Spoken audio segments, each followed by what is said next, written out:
Curse of Oak Island team makes mysterious find in money pit. The Curse of Oak Island team is getting closer to a breakthrough at the money pit on the island.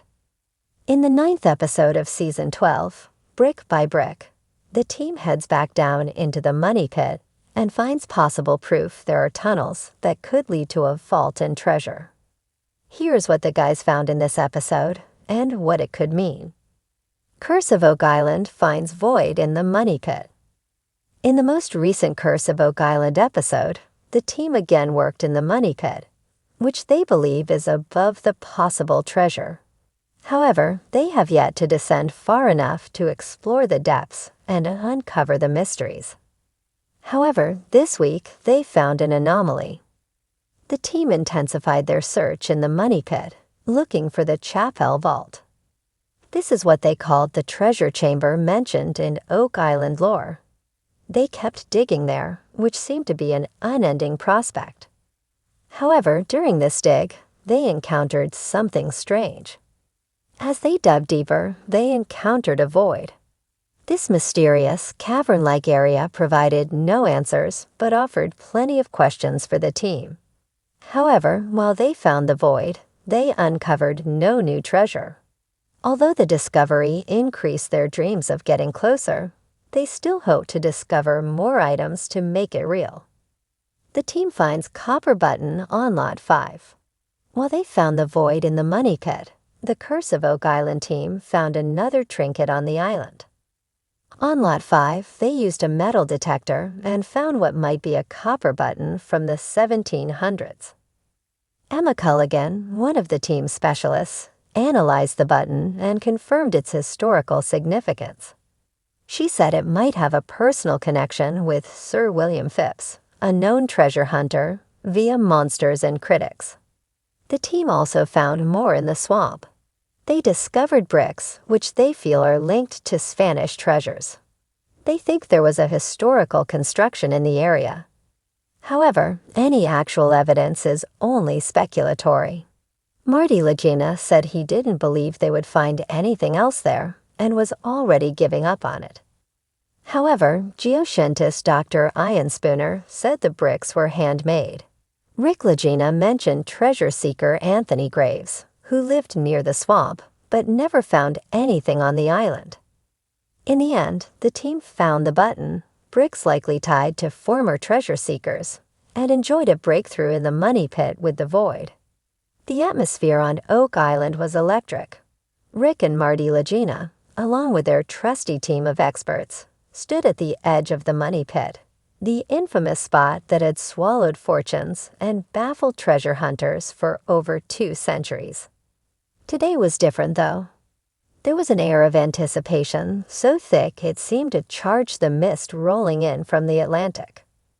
"All right, everyone, this is it," Rick said, his voice steady but brimming with excitement. He adjusted his hard hat, his eyes scanning the team.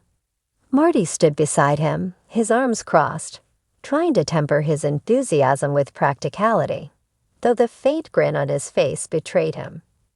They had been drilling for weeks now, chasing a lead derived from old maps, cryptic clues, and some cutting-edge ground-penetrating radar.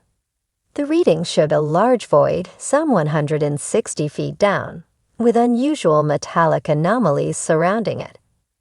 If the data was correct, they might be on the verge of uncovering one of the island's most tantalizing secrets. As the massive drill roared to life, Craig Tester monitored the data streaming onto his tablet. "We're hitting something solid," he announced. The noise of the drill suddenly changed pitch, a sure sign it had encountered something unusual. The team exchanged glances, a mix of curiosity and hope on their faces. "Stop the drill," Marty ordered. Jack Begley and Gary Drayton rushed to the drill's edge as the machinery powered down. A tense silence fell over the group as the core sample was carefully extracted. The cylindrical sample was lowered onto a table, where Dr. Ian Spooner, the team's geoscientist, was ready to examine it. With precision and care, he began slicing the sample open. The moment the core split, a metallic gleam caught everyone's eye. "What is that?" Gary exclaimed, leaning in for a closer look. Rick's heart pounded as he reached for the artifact. Nestled within the layers of mud and clay was a small, ornately engraved box. Its surface was tarnished but intact, covered in intricate symbols that none of them could immediately identify. Gary's metal detector had already confirmed what they suspected. The box was made of gold, though its unusual color hinted at a unique alloy. Rick gently placed the artifact on the table, his hands trembling slightly. "What's inside?" Alex Legina asked, his voice barely above a whisper. "Let's not get ahead of ourselves," Marty cautioned. "We need to document everything properly." Despite his words, the anticipation was too much to bear. After snapping several photos and recording video footage, the team gathered as Rick carefully worked the ancient latch open. The mechanism creaked, then clicked, as if it had been waiting centuries for this very moment. The lid lifted, revealing a collection of objects wrapped in what looked like ancient, waterlogged silk.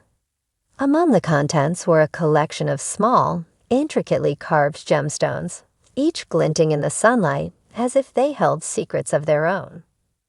One stone, a deep blue sapphire, was set in a ring bearing a symbol of a cross with flared ends. "That's a Templar cross," Carmen Legg, the team's blacksmithing expert, observed as he joined the group. His tone was reverent, almost awed. This could be connected to the Knights Templar. The group's collective gasp was almost audible. The theory that the Knights Templar had hidden treasures on Oak Island had been a cornerstone of their investigations for years. But to find physical evidence, this was unprecedented. Dr. Spooner lifted another item from the box, a small, rolled parchment sealed with wax. The wax-borne imprint of a double-headed eagle, a symbol historically associated with Freemasonry. Rick felt a chill run down his spine. "Let's get this to the lab before we try to unroll it," Marty said firmly. "We don't want to damage something this fragile." The team continued cataloging the box's contents. A pair of gold coins marked with what appeared to be Latin inscriptions, a small vial containing a mysterious black substance, and a peculiar metal key. The key was heavy, with teeth that suggested it fit a lock of significant complexity. A key to what? Jack mused aloud, turning it over in his hands. Maybe another part of the treasure, Gary speculated, his eyes gleaming. This might just be the beginning. As the sun began to set, casting a golden glow over the island, the team gathered around a fire pit to discuss their next steps. Spirits were high, but so was the weight of responsibility. Whatever they had unearthed was more than treasure. It was a piece of history that could rewrite the story of Oak Island. "What's your take on this, Rick?" Craig asked, sipping his coffee. Rick gazed into the flames, his expression contemplative. "I think we're standing on the edge of something monumental, but we need to tread carefully. If this is connected to the Templars or Freemasonry, it's not just about us anymore. This is global history." Marty nodded. "Agreed. Let's get everything analyzed, run every test we can think of. And maybe we bring in some outside experts for a second opinion." "I'll reach out to some historians," Alex volunteered. "See if anyone recognizes the symbols or inscriptions."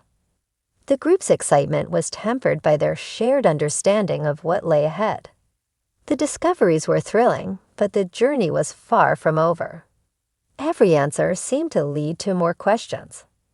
Later that night, as the island fell silent under a blanket of stars, Rick and Marty stood together overlooking the money pit. The box and its contents were safely stored, guarded by the round-the-clock security team they had wisely hired. "You think this is it?" Marty asked, breaking the silence. Rick took a deep breath. "I think it's part of it. But if there's one thing we've learned on this island, it's that every find is just another clue. The island's not done with us yet. Marty chuckled. Well, let's hope she's feeling generous. Because I've got a good feeling about this one, Rick. A really good feeling. The brothers stood there for a while longer, letting the magnitude of the day sink in. Whatever mysteries the island still held, they were ready. Together with their team, they would press on, driven by the tantalizing promise of discovery and the enduring allure of Oak Island's curse.